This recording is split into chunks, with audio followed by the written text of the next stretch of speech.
trying to be respectful of my mom and her personal feelings and her business, but at the same token, I still have to tell the truth. Yeah. Not my truth. I hate when people say that. Yeah. I hate when they say, I have to tell my truth, but just because it is your truth does not make it the truth. The truth. Amen. Yeah. Hold on to your truth if that's what you need to hold on to. Yeah. But I think my mom just really hasn't gotten over her divorce from my dad. Not to say that she wants him anymore. Yeah. Right. I just don't think that she wants to allow herself to feel that vulnerable anymore. Yeah. I don't think she wants to feel that hurt anymore. Yeah. That's yummy, because how many of us are in bondage to our trauma? I'm not. This is my third marriage. Let me tell you what. I am the Elizabeth Taylor of my family. I'm going to try until I get this thing right. I think I have it right this time. Well, I know. I had it right this time, baby. Got it right this time. Third time's a charm. But it may not be marriage for you. What trauma has you in bondage, right? Yeah. It's not always marriage. Who are you and what are you right now that is allowing you to attract all the things that you don't like?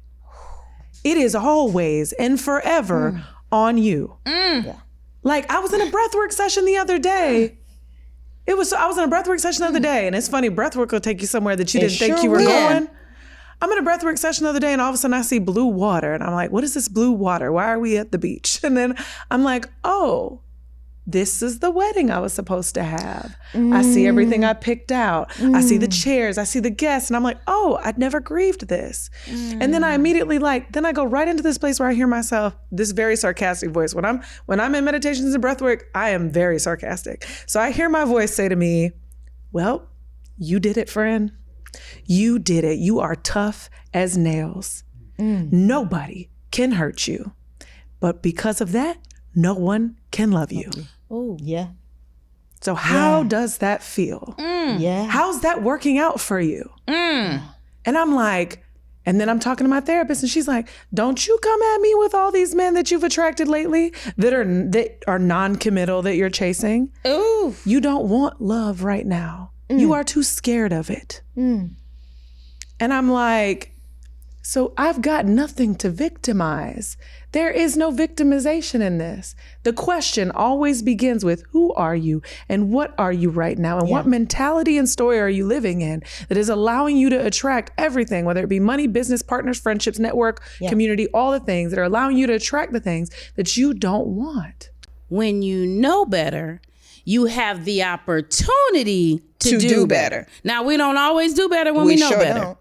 But you have the opportunity to do something different, to recognize what you're pulling for from others in your community, in your relationships, because this is not just romantic, y'all. This is even in your family relationships. Yep. This is in your friendships. If you find that you are the one that is always fixing things for everybody else, you're the one that always has to come to the rescue, it could be that you've created a tribe of people that need you.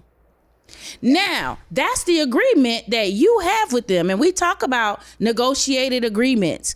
We always have unwritten, unspoken agreements with people who we are in relationship with. Now, marriage is a written contract, but when you are in business relationships, when you're in friendships, when you're in family relationships, you really do have contracts with those people. Negotiated agreements that say, this is how I show up and this is how you show up. Here are the rules. Here are the rules. The rules are, we go out, I pay.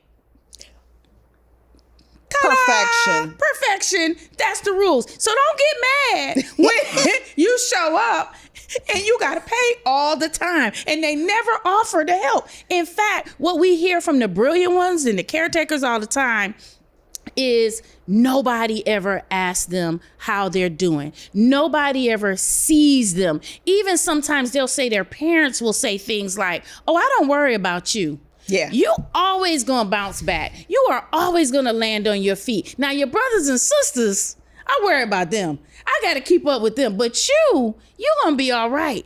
And meanwhile, that person is like in an ocean drowning. Just because you might look like a swan on top of the water, but underneath you are pedaling because you didn't just get there by a miracle. You worked hard for where you are. And every day is a challenge. And you feel like you want somebody to just check on you, to ask you what you need. But you've negotiated agreements with the people around you that you don't need anybody. If you've ever said to yourself, oh, child, by the time it's going to take me to teach them how to do this, I would have it done and moved on. You need to be listening.